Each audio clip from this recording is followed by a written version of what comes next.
Romanos, capítulo 7, do 1º ao 3º verso, meus irmãos. Vamos ler vários versículos hoje, se Deus permitir, mas este é o primeiro.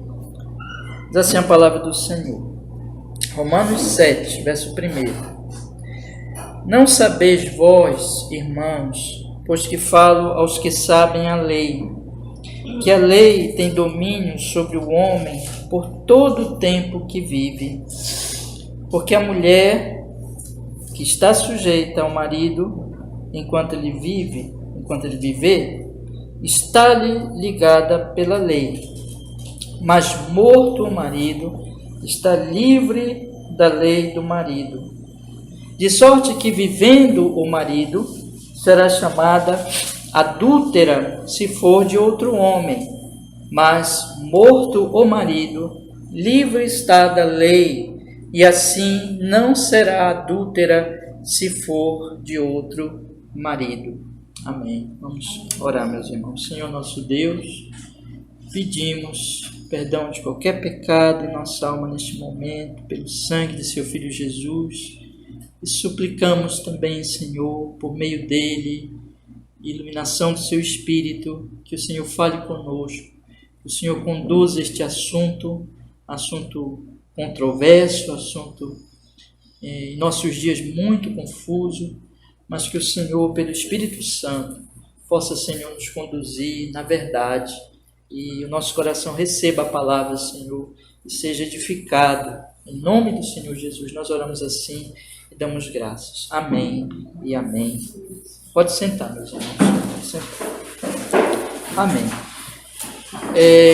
Irmãos, meu assunto hoje, nós vamos fazer uma pausa para o estudo dos 10 mandamentos. Nós estamos realizando nos domingos pela manhã. Completamos semana passada o estudo do 2º mandamento. Se Deus quiser, semana que vem nós vamos começar a estudar o 3º mandamento. Mas hoje nós vamos tratar de um assunto fora dessa série. Aliás, nem tão fora, porque está ligado ao mandamento, não adulterarás, né? Mas não na sequência da nossa série, que é sobre o casamento, sobre o divórcio, sobre o novo casamento. O que a Bíblia diz sobre este assunto muito importante, muito sério para a nossa vida, porque atinge família, né? O que atinge família, atinge toda a sociedade. Nós queremos dizer para os irmãos também que este estudo é um estudo principalmente para a classe de membresia que vai entrar agora. Nossos irmãos que vão entrar agora no mês de setembro na nossa igreja, oficialmente. Mas é um estudo que eu abri aqui para todos os irmãos, para os irmãos que já são membros, para os irmãos que têm estado conosco, para que tenham consciência, né, do que nós acreditamos, que seja o ensino bíblico sobre este assunto, como a nossa igreja ela trata este assunto, e também para a bênção de outras pessoas. Eu estou aqui gravando esse estudo e na esperança realmente, na oração de que Deus abençoe e edifique outros irmãos, outras igrejas. Eu quero pedir para vocês, inclusive, oração, né? Porque esse é um assunto... Oração sempre que eu estou pregando aqui, peço que orem, mas por esse assunto específico, que é um assunto muito, muito sério, irmão, não que os outros não sejam, mas muito... que tem consequências muito graves para nós como indivíduos, para as famílias e para toda a sociedade. Infelizmente, nós vivemos tempos muito difíceis sobre o que é o casamento.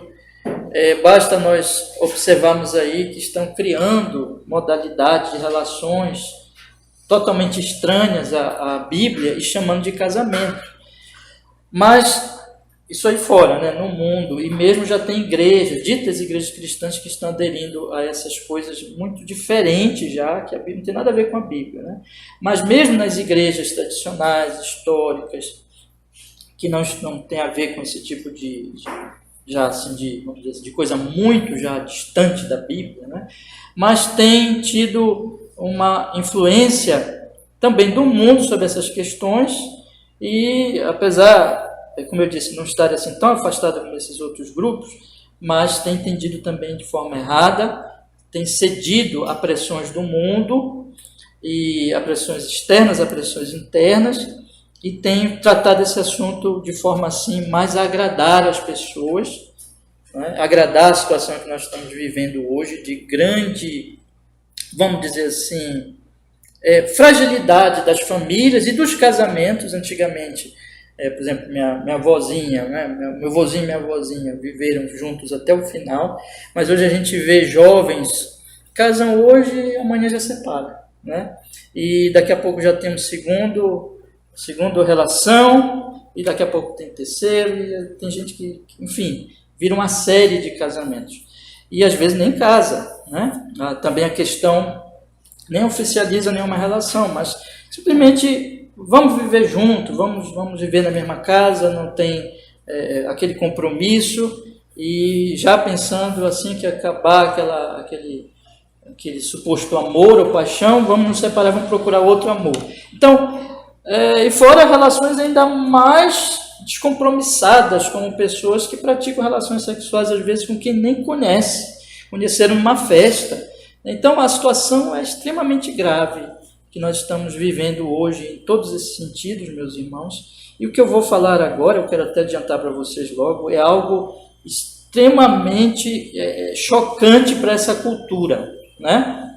É algo assim que as pessoas não aceitam de forma nenhuma, mas é aquilo que é a Bíblia, é a palavra de Deus. Nós somos igreja do Senhor, nós não estamos aqui nesse mundo para viver de acordo com o mundo e com esse tipo de coisa, mas para iluminar o mundo, para salgar o mundo, para mostrar o que a palavra de Deus realmente diz sobre todos os assuntos, inclusive sobre este assunto, né? Então é um assunto muito importante, muito sério, muito atual e de grandes consequências para o bem e para o mal, dependendo de como as pessoas têm entendido. Mas, meus irmãos, eu quero logo iniciar dizendo o seguinte, e essa vai ser a nossa tese realmente bíblica, que nós acreditamos que é o ensino da Sagrada Escritura, que é aquilo que de fato a palavra de Deus diz sobre este assunto, né? De casamento, divórcio e novo casamento. O que? Está aqui, é o que Paulo diz aqui de forma mais clara possível, e nós vamos abordar pegando aqui esse texto como base para tudo que nós vamos falar, mostrar nas Escrituras como realmente esse é o ensino escriturístico, esse é o ensino da palavra de Deus. Qual é a primeira verdade que Paulo diz aqui, irmãos? Vamos ler, então. Antes de ler, eu quero só colocar um pouquinho aqui no contexto do capítulo. Paulo aqui não vai falar exatamente do casamento no capítulo 7 de Romanos. Ele vai falar no capítulo 7 de 1 Coríntios, que nós vamos ler hoje, se Deus quiser. Mas aqui ele usa o casamento para ilustrar um ponto doutrinário que ele estava abordando na carta aos Romanos, que era a relação dos cristãos com a lei de Deus, né? Então ele quer ilustrar esse ponto dos cristãos com a lei de Deus com a verdade do casamento, né? Então ele usa aqui como uma ilustração, mas é uma ilustração em que, como tudo que se quer ilustrar, você toma um ponto da realidade, né, uma verdade, para ilustrar uma outra verdade. Então ele está mostrando aqui uma verdade sobre o casamento, apesar de que não é um assunto dele aqui, mas ele está aqui dizendo uma realidade sobre o casamento para ilustrar a relação do cristão com a lei. E essas verdades, na verdade, ficou estranho.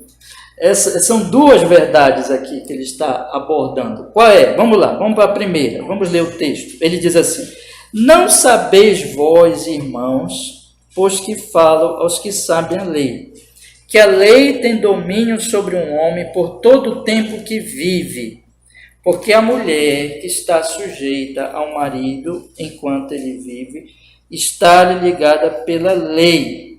Mas morto o marido, está livre da lei do marido.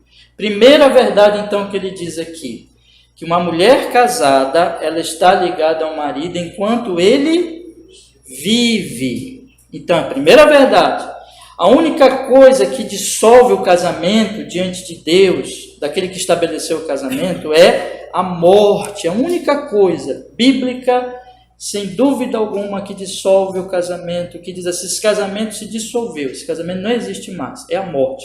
Enquanto os dois forem vivos, a mulher estiver casada, o homem for vivo, ela está casada com ele, até ele morrer.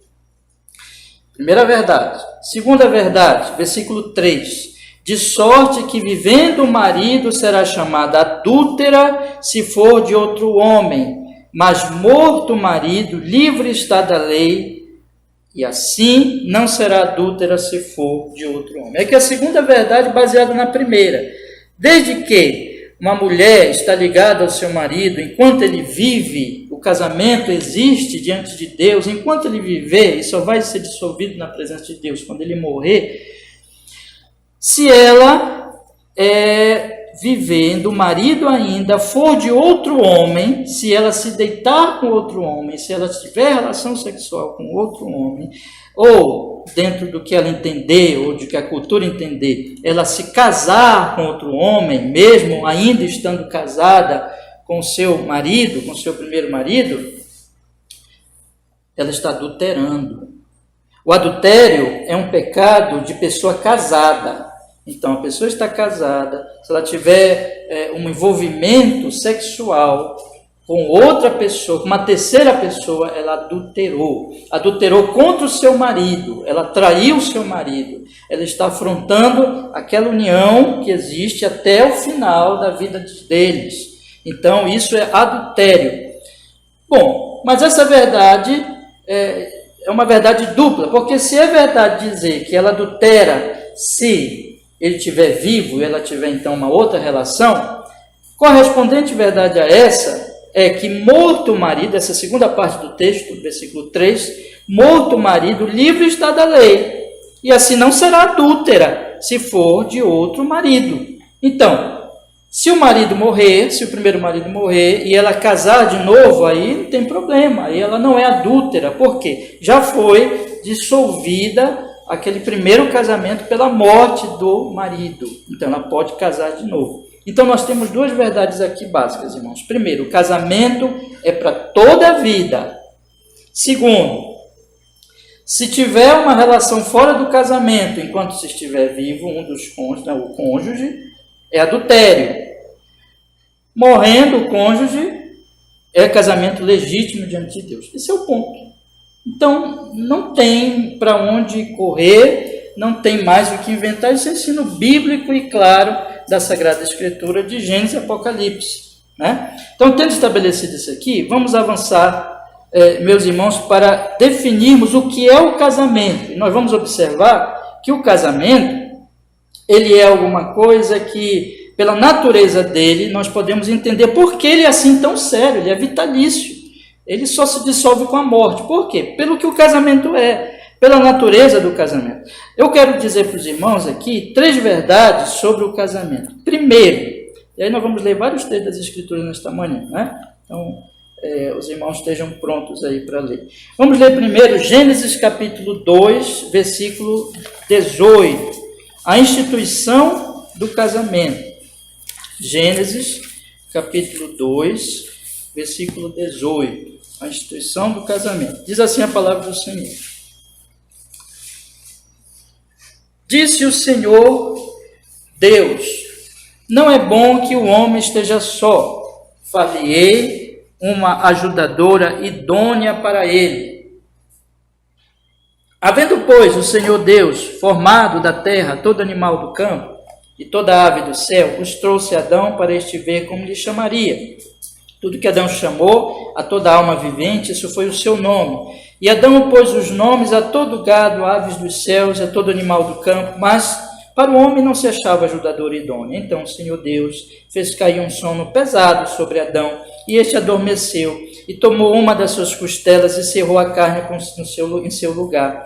E da costela que o Senhor Deus tomou do homem, formou uma mulher e trouxe-lhe Adão.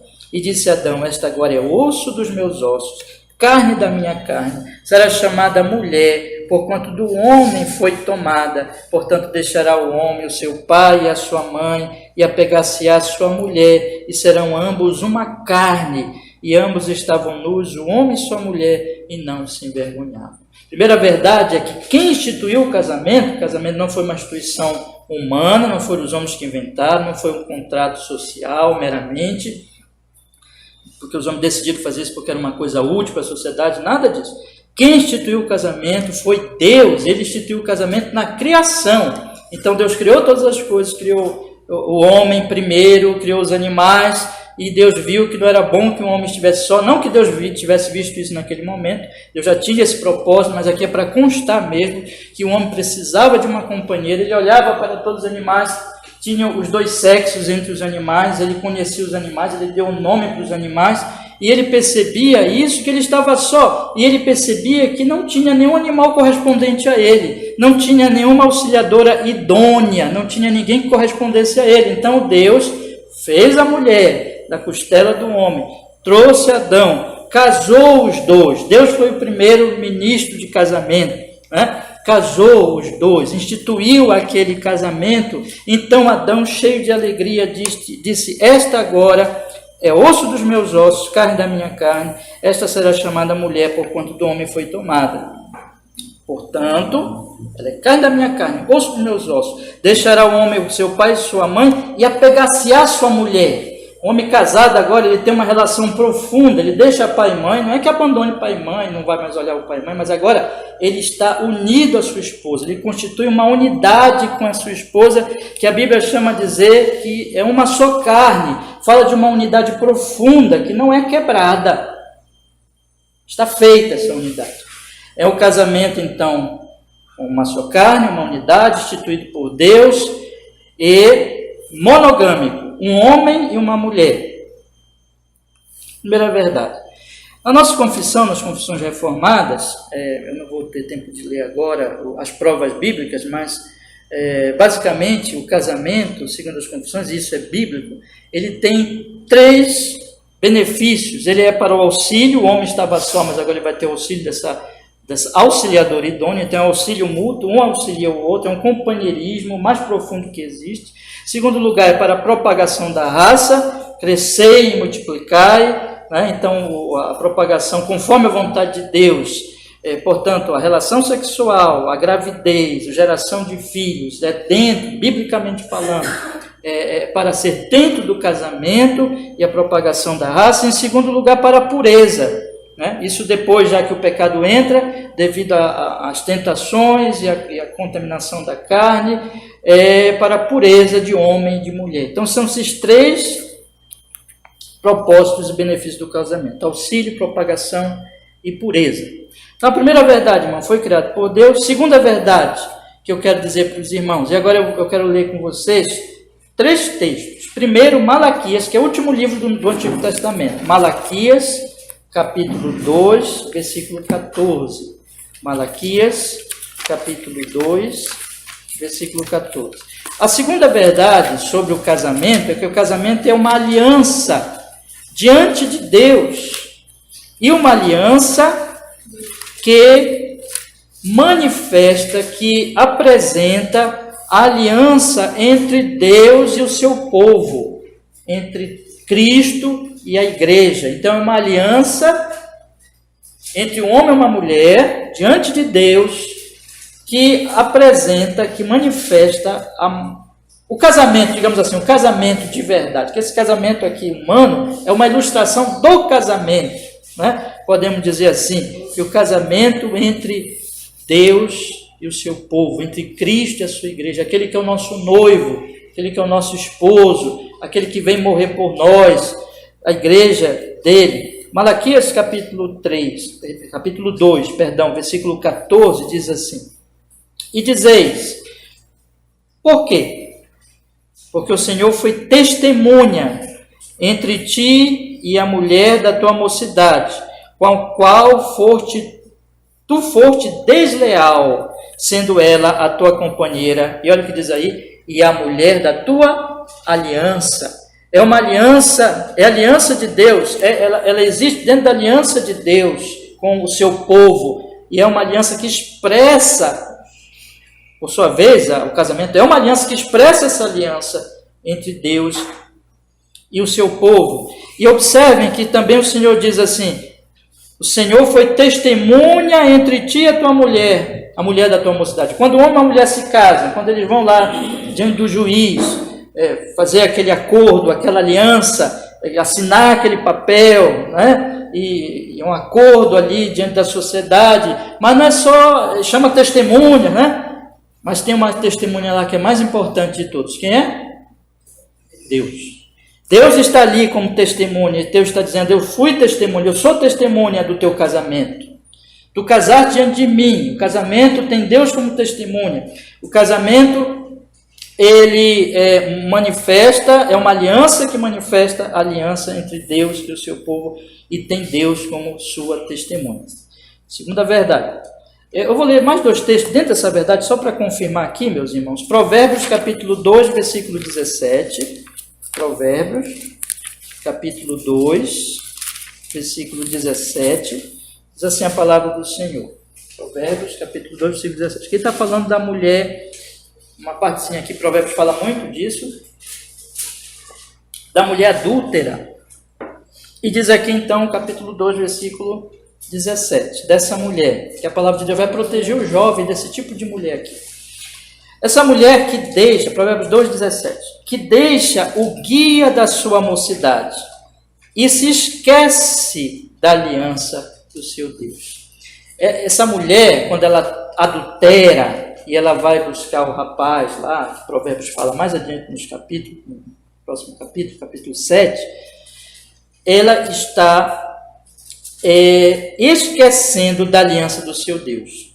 Ela está esquecendo que aquele casamento, ele manifesta uma aliança entre Deus e o seu povo. Ela está desonrando isso, porque ela está ali traindo a aliança que ela tem entre ela própria e o seu marido. Um outro texto, meus irmãos, que é muito importante nessa questão, é Efésios capítulo 5, versículo 22. Vamos ler também, por favor. Efésios capítulo 5, versículo 22. Efésios capítulo 5, versículo 22 e 23. Diz assim a palavra do Senhor. Efésios capítulo 5, 22 e 23. Vós, mulheres, sujeitai-vos a vossos maridos como ao Senhor, porque o marido é o cabeça da mulher, como também Cristo é o cabeça da igreja, sendo ele próprio o Salvador do corpo. Veja aqui, o marido é o cabeça da mulher, como Cristo é o cabeça da igreja. O que Paulo está dizendo aqui? Depois Paulo vai dizer que a mulher deve obedecer ao seu marido, submissa a ele como a igreja é submissa a Cristo. Ele está dizendo que a relação, que a aliança entre uma esposa e um esposo ilustra, manifesta a aliança entre Deus e o seu povo, entre Cristo e a sua igreja. Então esse é o ponto, meus irmãos. Uma terceira verdade sobre o casamento. Então, o que é que nós vimos? O casamento foi instituído por Deus, em primeiro lugar. Em segundo lugar, o casamento é uma aliança que manifesta a aliança que existe entre Deus e o seu povo. Em terceiro lugar, o casamento é um contrato público. E para isso eu vou usar o livro de Ruth. Tem exemplos nas Sagradas Escrituras, mas eu vou usar o livro de Ruth, capítulo 4. Vamos ler também, meus irmãos, por favor.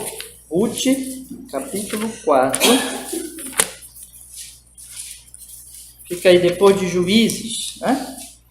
Ruth, capítulo 4, nós vamos ler do verso 9 ao verso 13. Essa é uma história lindíssima aqui, né, do casamento desta mulher com este homem piedoso. Ruth, capítulo 4, versículo 9, diz assim a palavra do Senhor.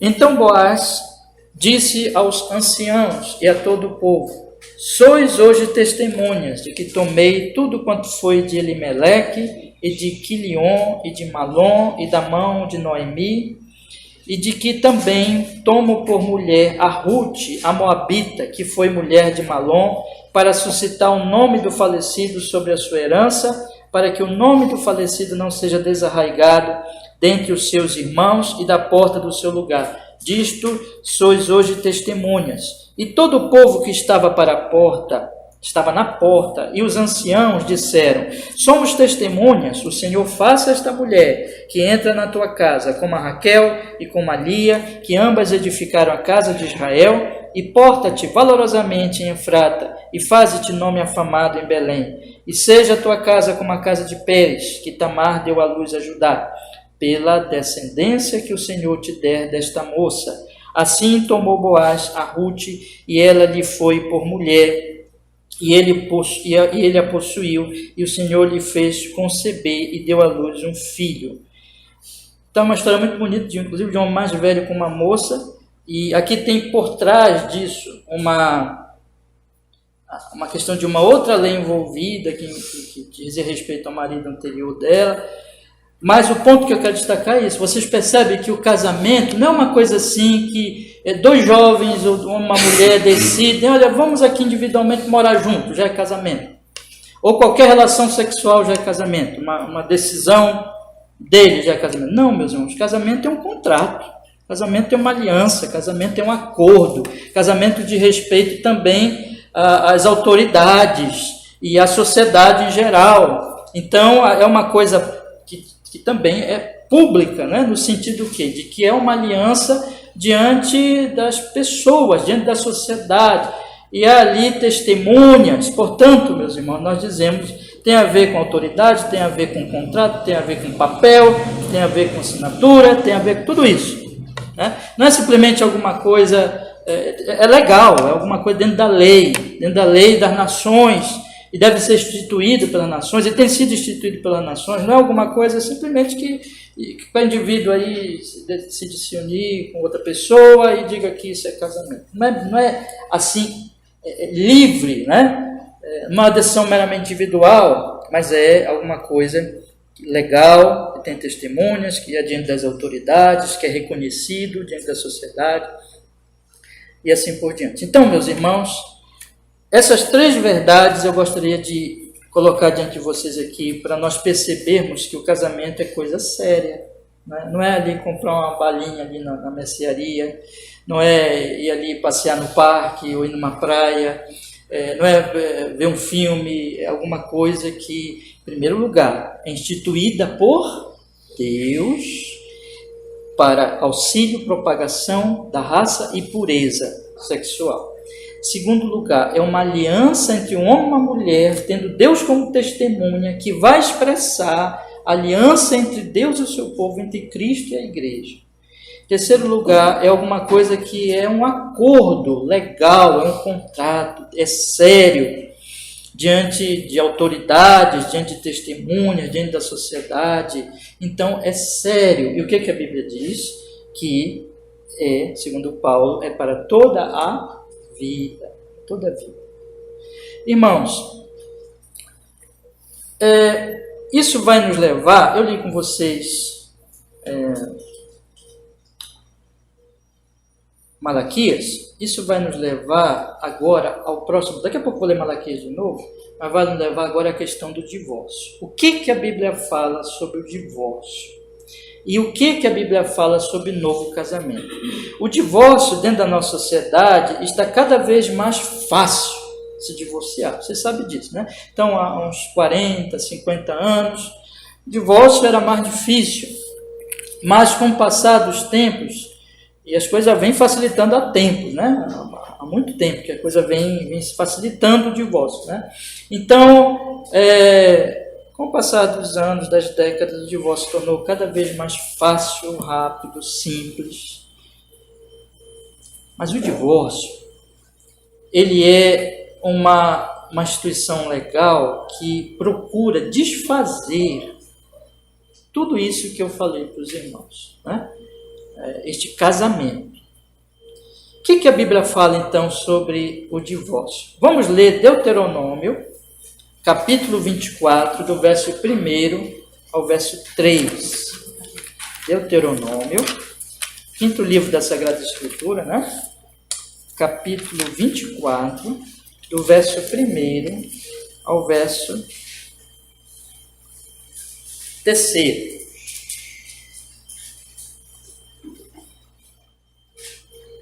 Diz assim a palavra do Senhor, Deuteronômio, capítulo 24, verso 1 ao verso 3. Diz a Sagrada Escritura: quando um homem tomar uma mulher e se casar com ela, então será que se não achar graça em seus olhos, por nela encontrar coisa indecente, far-lhe-á uma carta de repúdio e lhe dará na sua mão e a despedirá da sua casa. Se ela, pois, saindo da sua casa, for e se casar com outro homem, e este também a desprezar, e lhe fizer carta de repúdio, e lhe a der na sua mão, e a despedir da sua casa, ou se este último homem que a tomou para si por mulher vier a morrer, vamos ler o 4 também. Então, seu primeiro marido que a despediu não poderá tornar a tomá-la para que seja sua mulher, depois que foi, preste bem atenção nessa palavra, contaminada, pois é abominação perante o Senhor. Assim não farás pecar a terra que o Senhor teu Deus te dá por herança. Na lei de Moisés aparece o divórcio.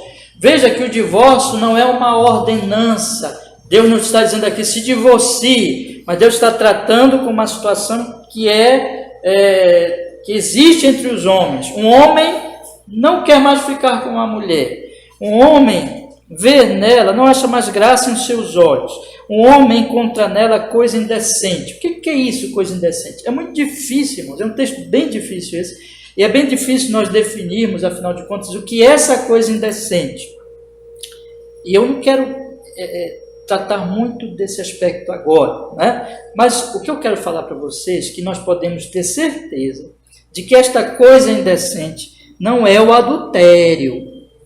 Porque o adultério, na lei de Moisés, não era dada a carta de divórcio para a mulher. O adultério era a pena de morte. Então a mulher morria. Então aqui, naturalmente, essa coisa indecente não é o pecado sexual, não é que a mulher se deitou contra o homem, traiu o seu marido, não. Trata-se de alguma coisa mais leve. Bom, que eu não vou entrar agora na questão, mas eu só quero dizer isso para os irmãos, e que aqui o Senhor Deus, então, disse, bom, se um homem vir uma mulher, achar nela coisa indecente na sua esposa dele, o que ele deve fazer? Diz aqui, homem tomar uma mulher, se casar com ela, então será que se achar nela coisa indecente, nela encontrar coisa indecente, far-lhe-á uma carta de repúdio, lhe dará na sua mão e despedirá da sua casa. Então ele fazia uma carta. Isso aqui, naturalmente, é bem provável que seria levado às autoridades públicas, né? E essa carta era ali, então, dada à mulher, era para proteção dela, ela era despedida, né? Então, ele repudiava a sua mulher, se divorciava dela. E com aquela carta na mão para proteção dela, ela podia se casar de novo. Mas o que a Bíblia diz sobre este casamento? Se ocorrer que ela, depois de ter se despedido da sua casa, este último homem que a tomou para si vier a morrer, versículo 3, segundo homem já vier a morrer, ou se ele também repudiá-la, também desprezá-la, também lhe der uma carta de repúdio, então segundo marido se o segundo marido repudiar também esta mulher que já foi repudiada pelo primeiro marido, dando outra carta de repúdio, ou se ele vier a morrer, o primeiro não poderá voltar a casar com esta mulher. Era proibido aqui nesta lei de Moisés. Veja o que ele diz. Então, seu primeiro marido, verso 4, que a despediu, não poderá tornar a tomá-la para que seja mulher, depois que foi contaminada. Vocês prestem atenção aqui, que o Senhor Deus está dizendo que aquela mulher, quando ela se casa a segunda vez, ela se torna uma mulher o quê?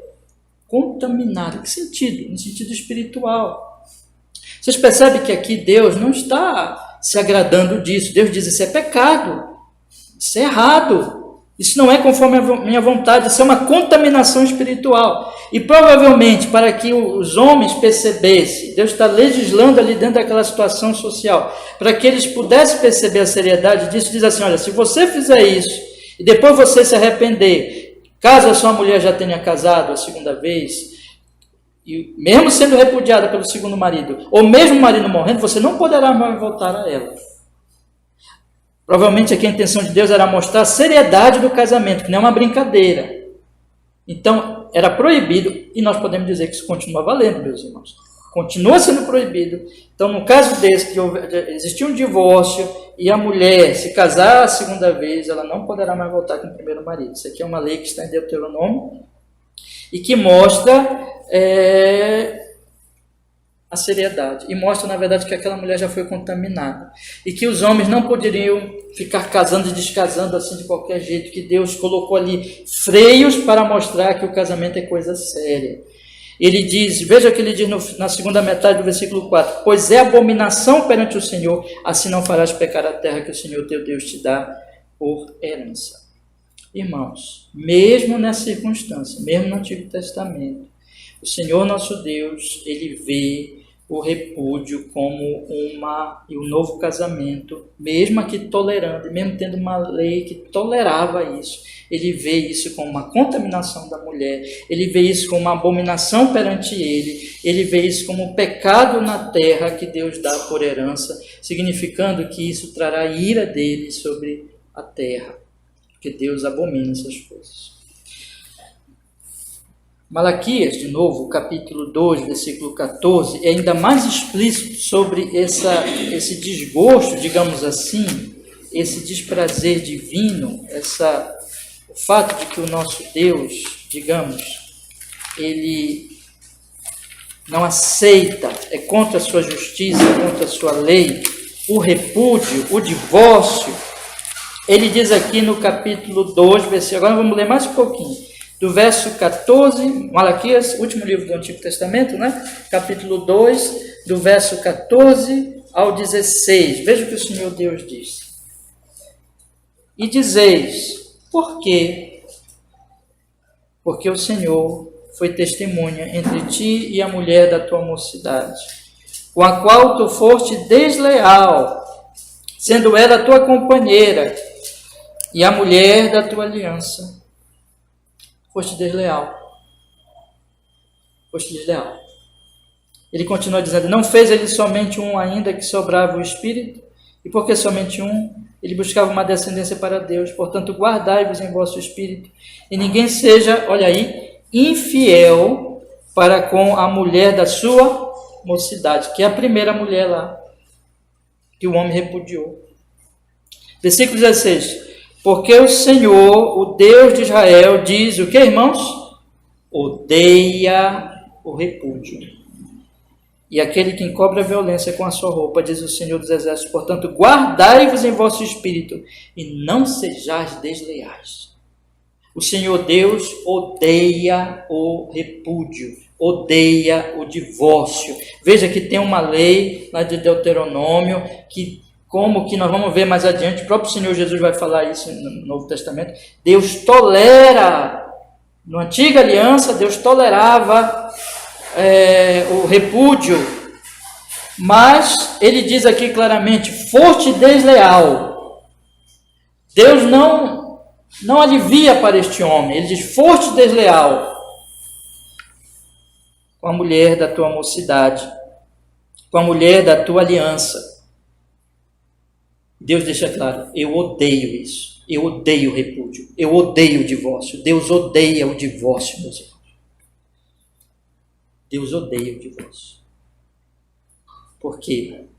Vamos lembrar de Romanos, capítulo 1, versículo 7, que foi o primeiro versículo. Para Deus, o casamento só se dissolve com a morte. Para Deus, é uma aliança para toda a vida, isso não muda. Deus tolerou isso no Antigo Testamento, mas no Novo Testamento a coisa vai mudar bastante,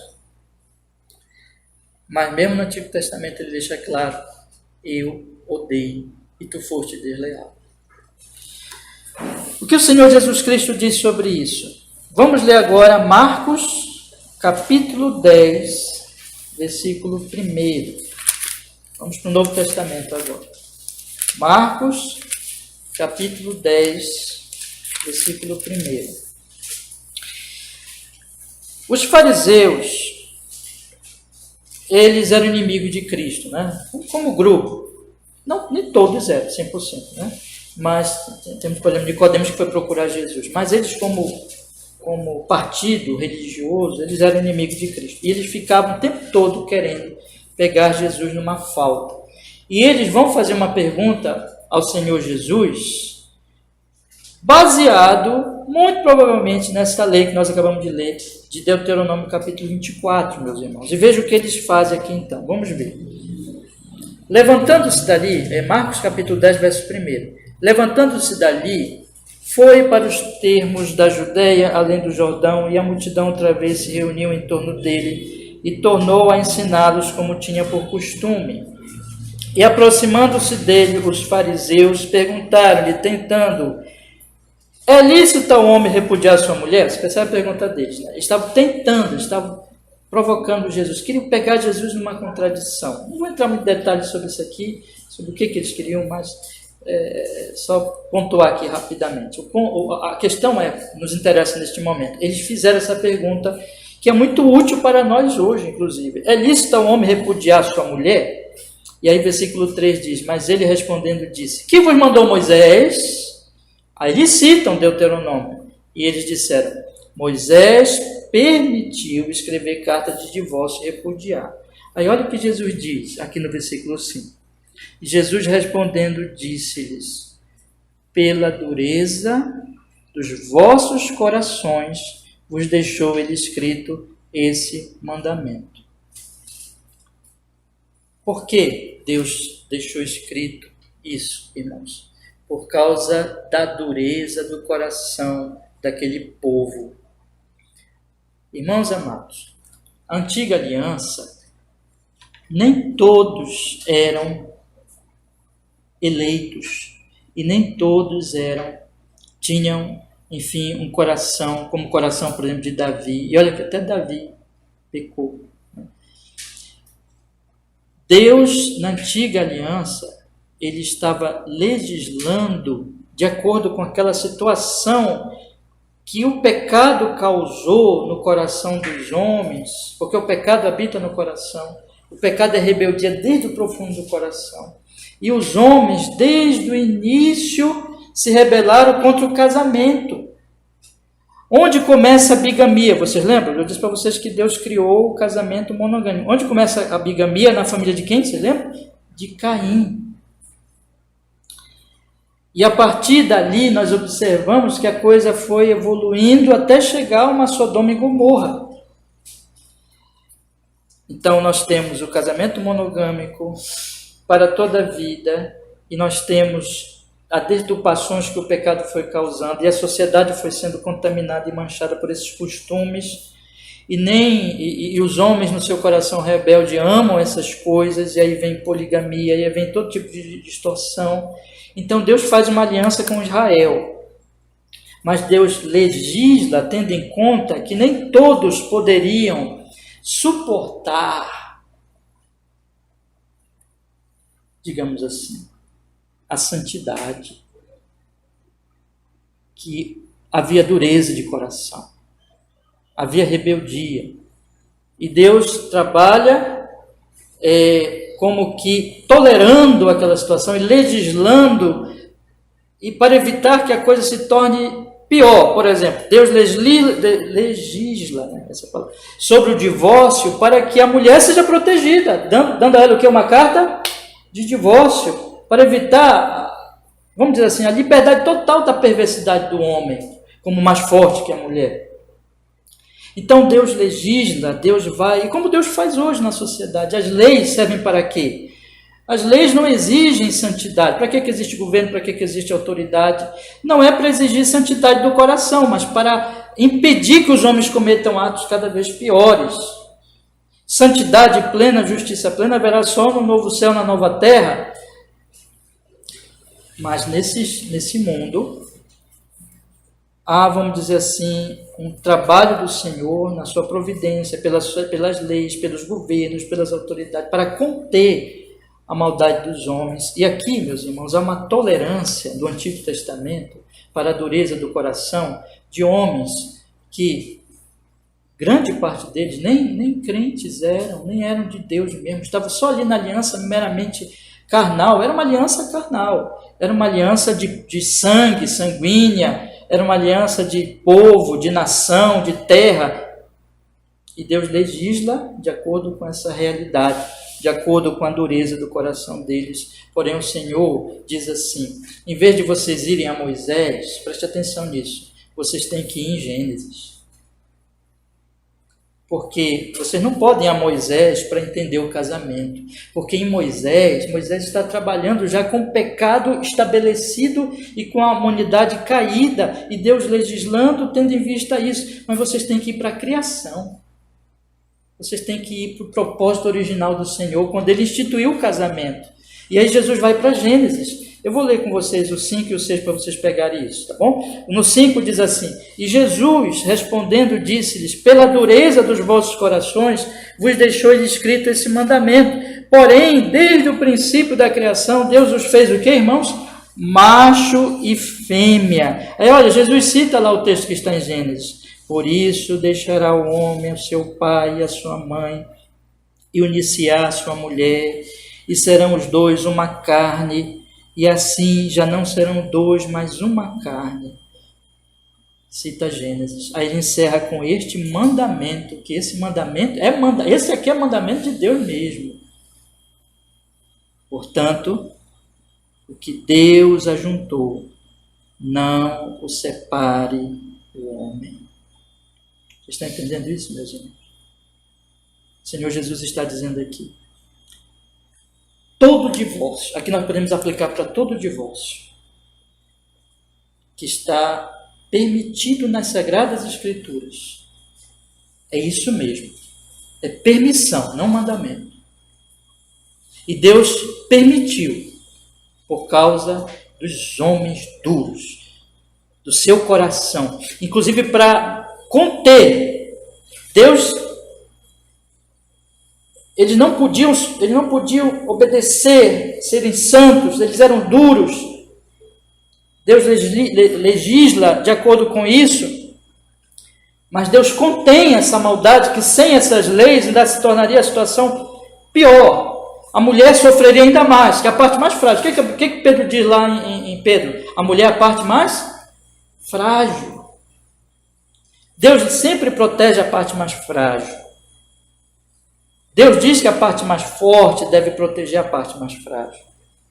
Então o Senhor, Ele está aqui legislando, devido à dureza do coração dos homens, e produzindo benefícios sociais pela contenção da maldade. Mas o mandamento não é Deuteronômio 24. Deuteronômio 24 é tolerância. O mandamento é Gênesis 2. O mandamento é, Deus instituiu o casamento para ser para toda a vida. O que Deus ajuntou, não separe o homem. Não faça isso. O repúdio é uma tolerância, não um mandamento.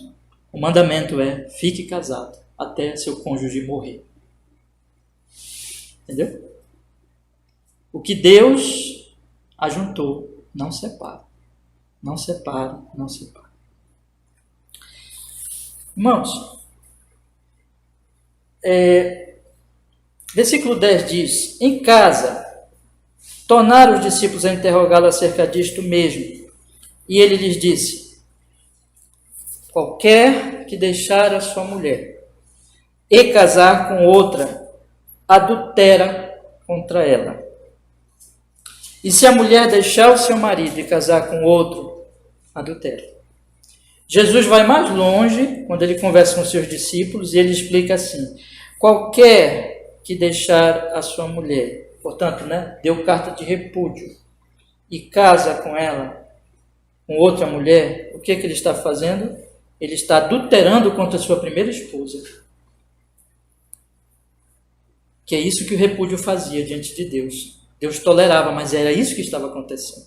Adultério.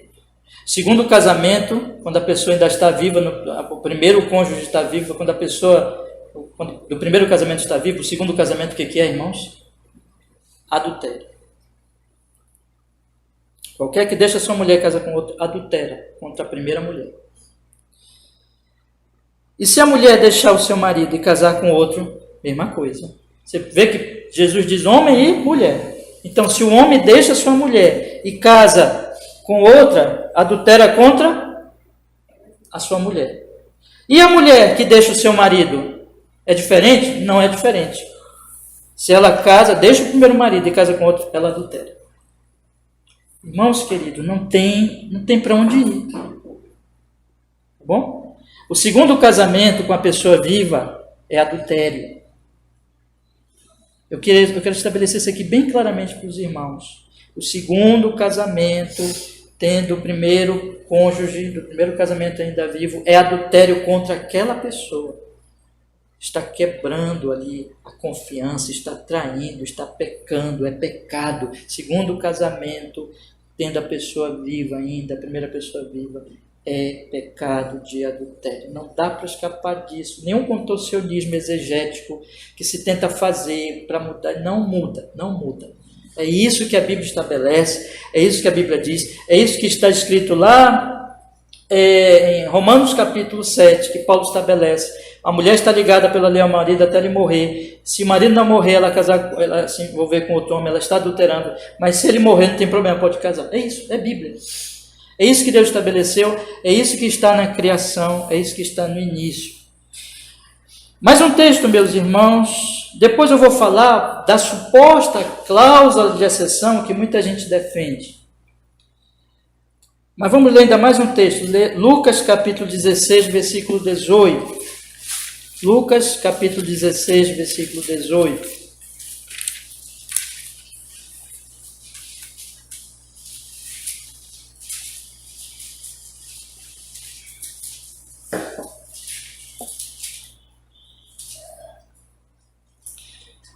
Qualquer que deixa, Lucas 16, verso 18, qualquer que deixa sua mulher e casar com outra, adultera. E aquele que casa com a repudiada pelo marido, adultera também. Vamos aqui ver que aqui tem um acréscimo de mais uma informação, né? Qualquer que deixa sua mulher e casa com outra, adultera. Já tínhamos visto lá em Marcos. E o que casa com a repudiada pelo marido, adultera também. Veja, o homem deixou sua mulher e ele casou com outra, certo? Ele adulterou contra a primeira mulher. Mas a primeira mulher não é inocente? Não é a parte inocente? Ela foi deixada, ela foi abandonada. Ela é inocente em relação ao primeiro, ao adultério do marido. O marido pecou, ela não pecou nesse caso.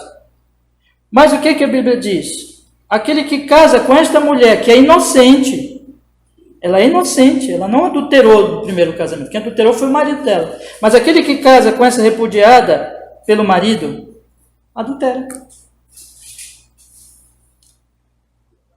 Isso significa que a inocência da mulher não tira o pecado, a inocência da mulher com relação ao primeiro casamento, não tira o pecado do adultério do segundo casamento dela. Porque muita gente vai dizer da cláusula de exceção, né, que libera o inocente para casar de novo. Não, meus irmãos. O Senhor Jesus Cristo está dizendo aqui, aquela mulher foi abandonada, carta de repúdio, o marido, qualquer que deixe sua mulher e casa com outra, ele está adulterando, ele é o pecador, ele é o pecador na primeira situação. Mas ela vai e casa com outra, porque segundo alguns dizem assim, não pode, porque agora o primeiro marido já traiu, e agora pode, não é adultério. Não, a Bíblia diz, é adultério. O adultério do marido não desfaz diante de Deus a aliança que é para toda a vida. E aquela mulher, enquanto aquele marido que a traiu, que adulterou, ele estiver vivo, se ela casa de novo, é adultério dela, é adultério de quem casa com ela. Porque o adultério primeiro lá do marido não desfaz o casamento de maneira nenhuma diante do Senhor, mas só tem uma coisa que desfaz, o que é? A morte. Então, meus irmãos, é muito importante nós pegarmos essas verdades, porque nós vamos chegar agora na dita cláusula de exceção, porque o que tem acontecido, e eu digo isso com tristeza, mas nós não podemos aliviar aqui. especialmente entre o movimento mesmo reformado. Foi contaminado ao longo, isso não vem de hoje, isso vem de tempos, séculos na verdade, por um equívoco interpretativo em relação à chamada cláusula de exceção. Para muitos, o que vai ser dito é o seguinte, vai ser compreendido assim: é que uma mulher ou um homem, se for traído, podem casar de novo, porque existe, segundo eles, uma cláusula de exceção que permite isso. E existe também, dentro desse grupo, muitos acreditam ainda que não somente o adultério, ou a traição, ou fornicação, que for, eu vou já tratar disso com vocês, mas não somente o adultério da parte lá do marido ou da esposa permite o segundo casamento, mas também um abandono. Quando uma pessoa ela é abandonada pelo marido, pela esposa, ela pode casar de novo. Muitos acreditam assim. Então acreditam que a parte inocente, quando é traída, quando há um adultério contra ela, pode contrair a segunda núpcia, o segundo casamento. E acredito também que isso pode contrair um segundo casamento, pode casar de novo se for abandonado. Mas eu quero provar biblicamente para os irmãos, e já estou aqui mostrando que não há cláusula nenhuma de exceção que permita um segundo casamento. Não há.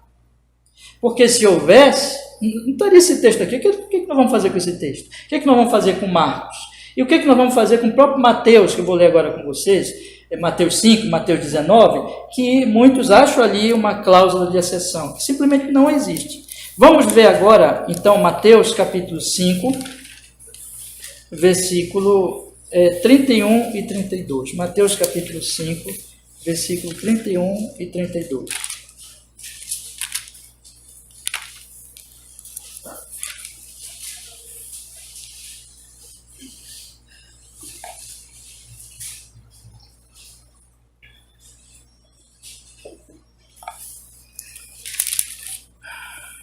Essa é a palavra do Senhor. Versículo 31. Também foi dito: qualquer que deixar a sua mulher, dê-lhe carta de divórcio. Aqui Jesus está citando Deuteronômio. Aí ele continua: eu, porém, vos digo. Deixa eu só explicar aqui para os irmãos. Quando Jesus diz eu, porém, vos digo, ele não está dizendo que Deus não deu aquela palavra lá em Deuteronômio, não é isso. O que ele está dizendo é que agora ele está falando como o legislador dentro da nova aliança, dos tempos em que ele veio e que ele vai dar agora. Veja, foi dada aquela lei devido à dureza do coração, mas agora ele vai dar aquilo que realmente é a lei, realmente é a vontade de Deus para os tempos do Espírito Santo, do Pentecostes, da vinda do Espírito Santo, da nova aliança. Jesus está aqui falando para a igreja. E se pressupõe que todos da igreja tenham nascido de novo, que não tenham coração duro. Coração duro é coração de ímpio, irmãos. Coração duro é coração de gente ímpia, que é rebelde. Deus legislou ali com esses ímpios, mas agora a igreja, todos são regenerados, ou espera-se que sejam. Né? E o Senhor Jesus Cristo diz aqui então: eu, porém, vos digo que qualquer que repudiar sua mulher, aí vem a dita cláusula de exceção que nós vamos tratar com ela agora, a não ser por causa da fornicação, faz que ela cometa adultério, porque a expõe para que ela se case de novo, e ela se casando de novo, ela vai cometer adultério. E qualquer que casar com a repudiada comete adultério. Então Jesus está dizendo: eu, porém, vos digo, qualquer que repudiar sua mulher, a não ser por causa de fornicação, faz que ela cometa adultério. Qualquer que casar com repudiada comete adultério. Nós temos duas coisas aqui. Nós temos o repúdio e nós temos o casamento, segundo casamento. O repúdio está no início do versículo. Qualquer que repudiar sua mulher, não ser por causa de fornicação. Aparece aqui, de fato, aparece uma exceção. Mas eu quero provar para os irmãos que essa exceção não é exceção para um segundo casamento, dando possibilidade para o segundo casamento, de forma alguma. Mas Jesus está dizendo aqui a como devemos enxergar o repúdio ou o divórcio. Esse é o assunto que ele está falando primeiro. Em segundo lugar, ele está falando do segundo casamento. Em relação ao segundo casamento, eu vou já falar do repúdio em relação a essa fornicação aqui que ele fala, mas eu quero manter esse ponto. Em relação ao segundo casamento, ele mantém o que diz Marcos, o que diz Lucas, que ele faz com que ela cometa adultério, porque ela vai casar de novo, provavelmente, e qualquer que casar com a repudiada também comete adultério. É repetido o que nós lemos em Marcos e o que nós lemos em Lucas. Mas vamos ler outro texto, aqui mesmo em Mateus, que são os únicos textos que aparece essa cláusula aqui da fornicação. Eu vou já explicar para os irmãos, mas vamos ler agora o capítulo 19, meus irmãos. Mateus, tá? Mateus, capítulo 19.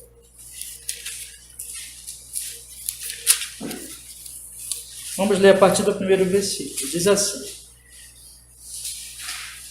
E aconteceu que, concluindo Jesus estes discursos, saiu da Galiléia e dirigiu-se aos confins da Judéia, além do Jordão.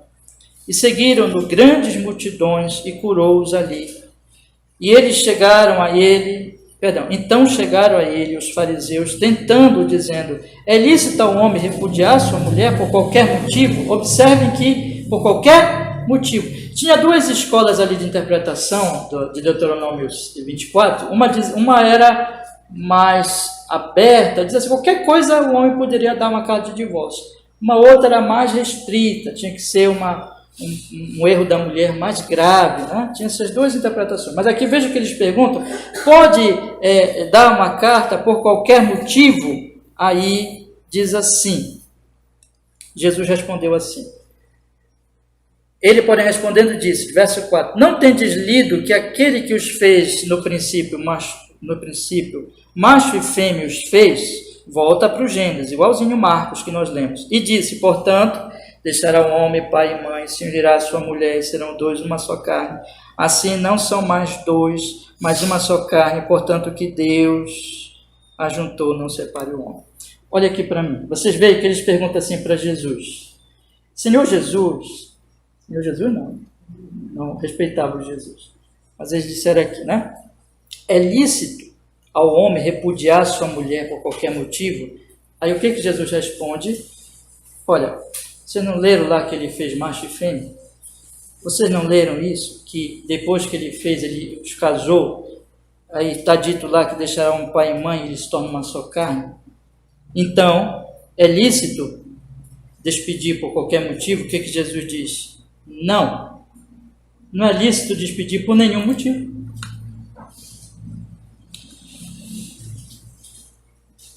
Porque ele diz aqui, porque o que Deus ajuntou, não separe o homem. Esse é o ponto, vocês estão entendendo, irmãos? Que Jesus está dizendo? Qual é a vontade de Deus? É lícito, Senhor, que eu dê carta de repúdio para minha esposa por qualquer motivo? O que o Senhor está dizendo? O que Deus ajuntou, não separe, não é lícito em nenhum motivo. O divórcio não é lícito em nenhuma circunstância. Agora veja, aqui Mateus nos dá mais uma visão de como foi a conversa, né? Cada evangelista conta mostrando um lado da questão. Aí, e diz assim, eles continuaram tentando Jesus. Disseram-lhe eles, então por que mandou Moisés dar carta de divórcio e repudiá-la? Hein, Jesus? Como o Senhor explica isso? Como é que tem aquele texto lá de Deuteronômio 24? Como é que o Senhor explica isso? Aí Jesus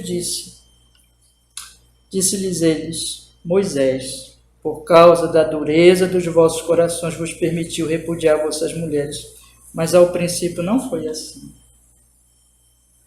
E eu vos digo que qualquer que repudiar sua mulher, não sendo por causa de fornicação e casar com outra, comete adultério.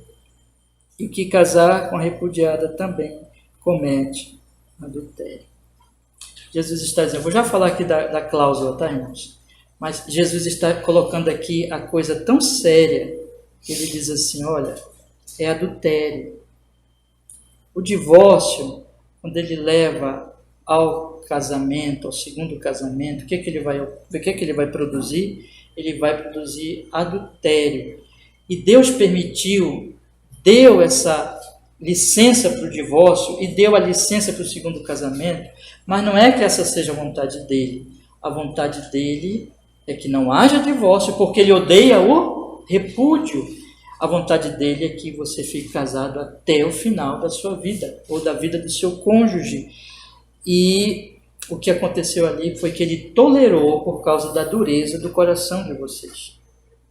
Irmãos, os discípulos entenderam que isso aqui era muito sério, era uma exigência muito grande. E eles disseram assim, eles viram a seriedade disso, o peso dessa exigência, que Jesus estava dizendo aqui, olha, o divórcio é errado, o segundo casamento é adultério. Eles estavam acostumados com a explicação dos fariseus, com as escolas ali que eu disse. Tinha uma que era muito liberal e o homem podia dar uma carta por qualquer motivo, outra era um pouquinho mais fechada, mas não chegava perto dessa coisa assim radical, como Cristo diz aqui. Olha, isso foi só por causa da dureza do coração. E o segundo casamento é adultério.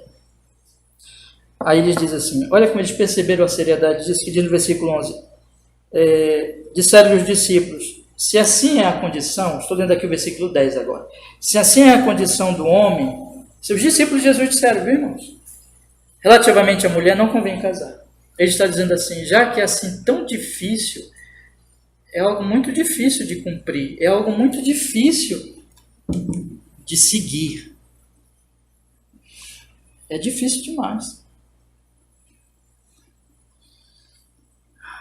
Então não convém casar.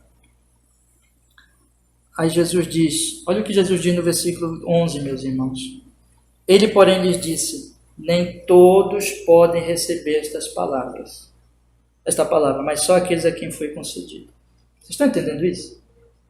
Que isso é uma palavra para a igreja.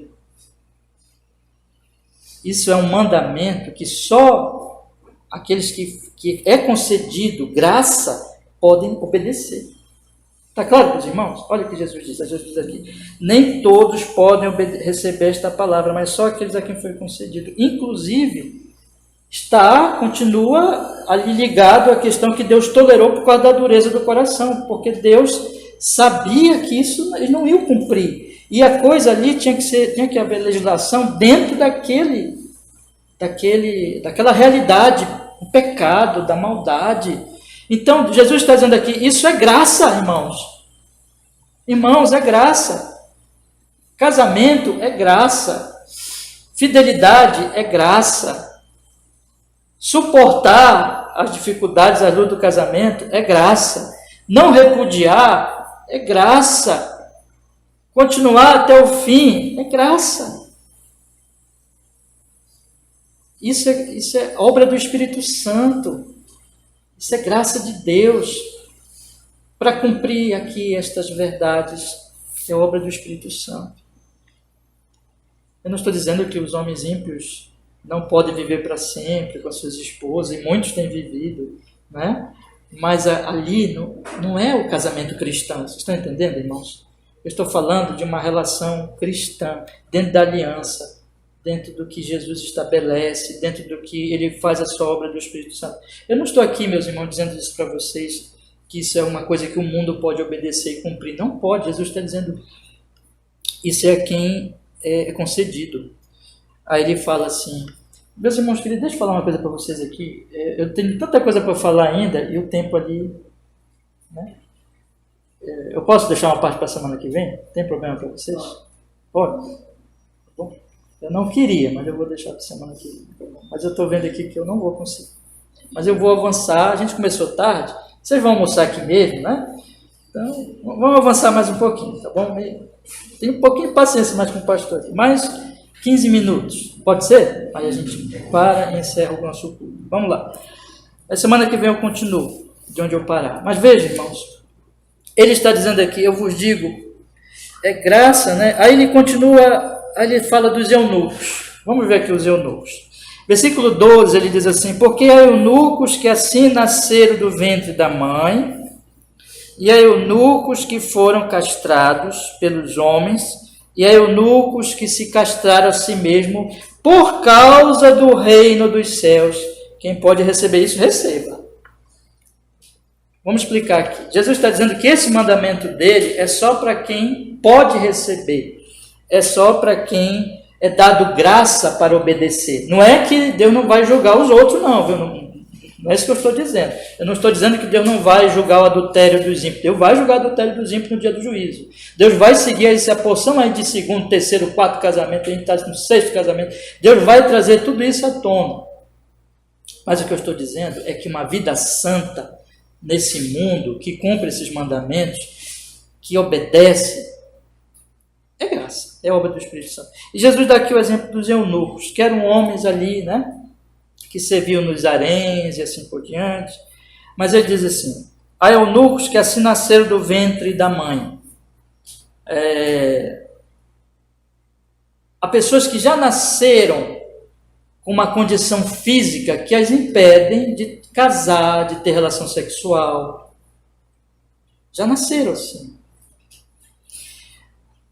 Há aqueles eunucos que foram castrados pelos homens, aqueles que receberam uma violência e que ficaram, então, sem essa capacidade física. Os homens fizeram isso com ele. Mas há aqueles que se castraram a si mesmos. O que é que Jesus quer dizer com isso? Jesus não está sendo literal, tá, meus irmãos? Você lembra que o Senhor Jesus Cristo diz: se o teu olho te faz pecar, arranca o olho, né? Se a tua mão te faz pecar, arranca a mão. Jesus está dizendo para a gente arrancar mesmo o olho e cortar a mesma mão, é isso? Não, Jesus está usando de uma linguagem figurada para dizer: seja radical. Afaste-se do pecado de forma radical. E ele usa essa linguagem figurada. Que Jesus disse castrar a si mesmo. Não é um homem que literalmente castra a si mesmo. Não é isso. Mas é aquele que por causa, olha o que ele diz aí, do reino dos céus, esse homem é nascido de novo, esse homem é cristão, esse homem tem o Espírito Santo, por causa do reino de Deus, ele vive como que castrado. Ele vive se a esposa dele ela o trair e ela for embora, o abandonar, ele não casa mais, porque ele está casado. E para ele acabou o sexo. Ele não vai buscar casar de novo. É isso, irmãos. Porque ela é a esposa dele. Mesma coisa a mulher. A sexualidade é na pureza do casamento, e do casamento de acordo com a vontade de quem? De Deus. E o Senhor está dizendo que Deus dará graça aos seus servos para fazer isso. O que Jesus está dizendo aqui, que os discípulos olharam e disseram assim: então não convém casar. Aí disseram assim, Jesus disse: convém sim. E se você passar por esse sofrimento, se você sofrer adultério, você receberá a graça de Deus para superar isso. E para continuar puro e obediente ao Senhor, aos princípios dele quanto ao casamento. E não procurar um escape que satisfaça você. Vocês estão entendendo isso? Isso aqui se aplica a essa situação, isso aqui se aplica, meus irmãos, à situação em que o celibato, por exemplo, o celibato na Bíblia não é uma ordenança. Mas há homens que, nesse sentido, se castram pelo reino de Deus, ou seja, não casam. Paulo era um deles.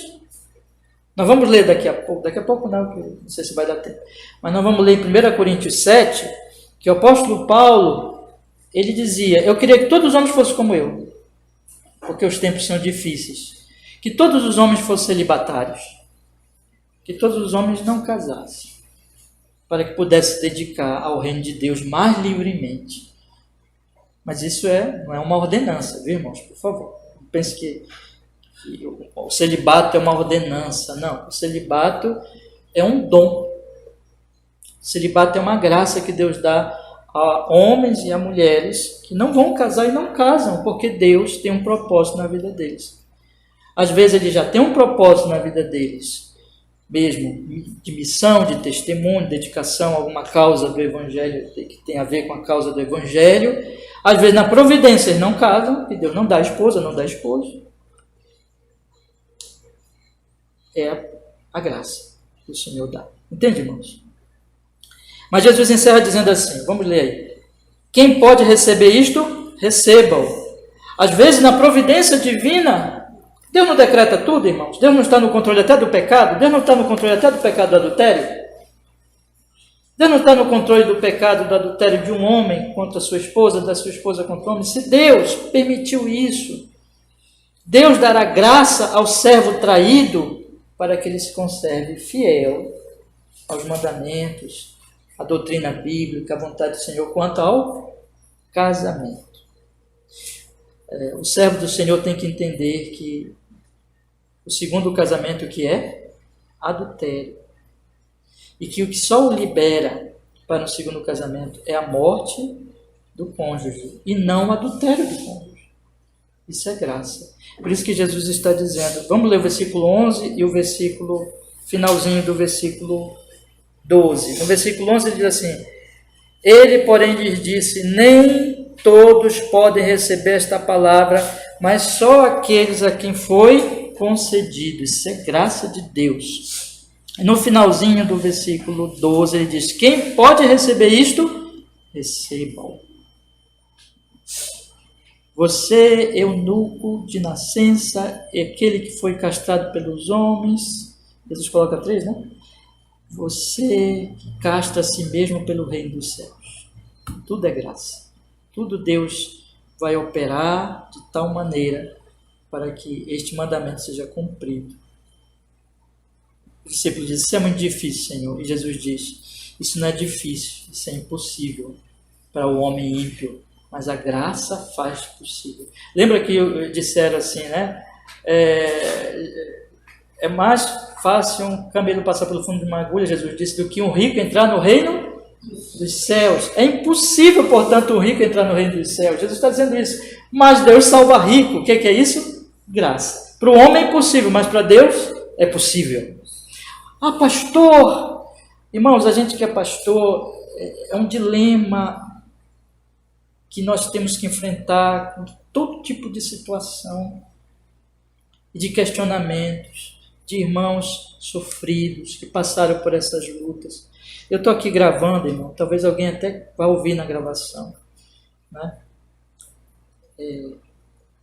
Eu quero dizer que Deus dá graça aos seus servos para serem consolados nas suas dores, nos seus sofrimentos, quando são traídos, quando são abandonados, para que eles continuem uma vida santa e pura e vivam em honra e glória ao Senhor. E não procurem um escape que não seja dele, não seja mandamento dele. Mas vamos começar a falar da cláusula de exceção, aí eu vou parar e vou continuar semana que vem, tá bom? Vamos fazer assim.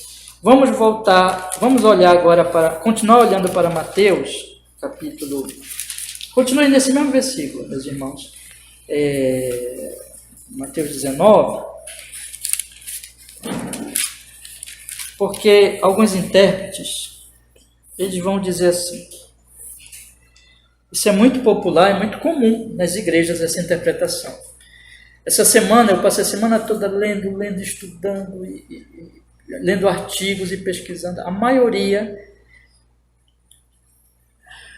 infelizmente, interpreta assim de forma equivocada. Muitos artigos, muitos teólogos, muita gente, inclusive, que nós respeitamos, que eu tenho muito carinho, amor por irmãos que defendem esse outro pensamento, mas digo que eles estão errados.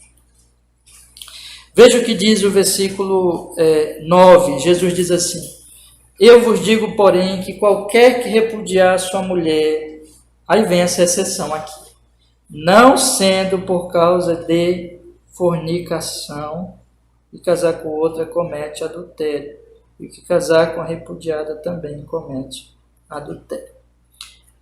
O tempo está se abreviando, eu sei que eu não vou conseguir, mas eu vou começar a falar. Para nós entendermos aqui o que o Senhor Jesus está dizendo, quando ele fala assim, casar com outra quando ele diz assim, melhor dizendo, não sendo, quer dizer, uma exceção, né? Não sendo por causa de fornicação, que exceção? O que Jesus está se referindo? Será que o Senhor Jesus Cristo está se dizendo assim, e essa interpretação, né, de muitos, que isso aqui é uma exceção para o repúdio e para o novo casamento? Muita gente entende assim, compreende? Então diz assim, Jesus está falando aqui, eu vos digo, porém, que qualquer que repudiar sua mulher, não sendo por causa de fornicação, ou seja, o que eu vou dizer agora, só vale se não tiver essa exceção, se essa exceção não ocorrer. Mas se essa exceção ocorrer, aí tudo que eu vou dizer agora não vai valer. Então, é como se Jesus estivesse dizendo assim, eu vos digo, porém, qualquer que repudiar sua mulher, a não ser, excetuando-se a fornicação, mas se não tiver fornicação, aí vai acontecer isso aqui, ou seja, casar com outra, aí comete adultério. Se casar com a repudiada, também comete adultério. Mas, se tiver a fornicação, aí se ele casar com outra, não comete adultério. Será que é isso? Quer dizer que essa fornicação aqui, ela libera do pecado do adultério? É isso que Jesus está dizendo? Jesus está dizendo que há uma exceção em que, se houver o pecado de fornicação, não há adultério, só há adultério se não houver esse pecado de fornicação, e que, portanto, pode ter o segundo casamento, além de ter o divórcio, pode ter o segundo casamento, né? Portanto, já que não vai ser adultério, né? Irmãos, nós olharmos aqui, vocês percebem que na nossa tradução, eu não sei se todos vocês estão com a ACF, né? Eu acho que na ARA está assim, não sendo por causa de relação sexual ilícita. Eu acho que é assim que está na ARA, né? Mas na nossa tradução está, não sendo por causa de fornicação. E casar com outra comete adultério. Nós temos aqui duas palavras. Nós temos a palavra fornicação e nós temos a palavra adultério. E no original está exatamente assim, duas palavras diferentes. Fornicação, porneia, né? E adultério é outra palavra. E aí, para nós entendermos, nós temos que compreender o que é fornicação. Então, eu vou explicar aqui para os irmãos começarem a entender.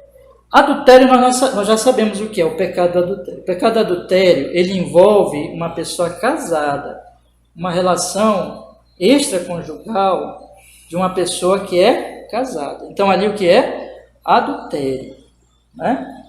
Isso é adultério. Agora, a fornicação, essa palavra, ela também envolve adultério. Também envolve adultério. Mas ela é muito ampla. Essa palavra, no grego, ela é uma palavra que ela envolve vários tipos de pecados sexuais. Envolve relação entre pessoas sexuais, entre pessoas solteiras, homem e mulher, homossexualismo, e aí vai aberrações. Não convém nem a gente falar. Mas é todo tipo de pecado sexual. Essa palavra, fornicação, ela é muito ampla, ela se aplica a vários tipos de pecado sexual. Enquanto que o adultério ele é bem restrito, né?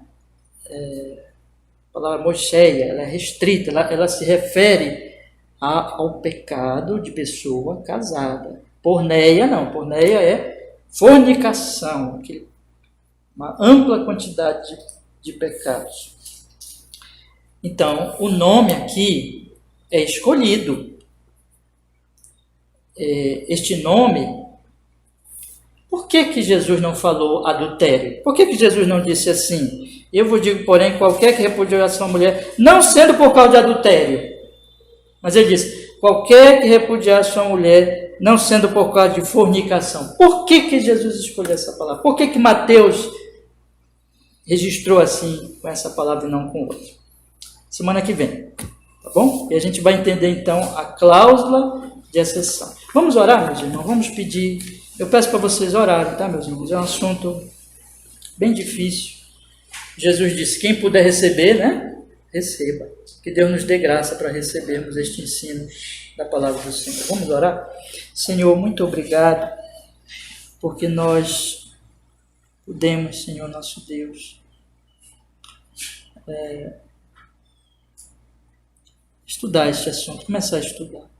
O nosso pedido, Senhor, pelo Seu Espírito Santo, é que o Senhor nos acompanhe, que o Senhor nos ilumine, que o Senhor nos guarde, que o Senhor nos santifique, para que nós possamos cada vez mais, Senhor, entender este assunto e aplicar na nossa vida e assim, Senhor, iluminarmos este mundo tão cheio de trevas, pela sua graça, pelo seu poder, pelo poder do seu Espírito Santo. Que assim seja, Senhor. Guarda aqui a nossa igreja e abençoa todos os irmãos que vierem ouvir esse estudo também. Em nome de Jesus. Amém.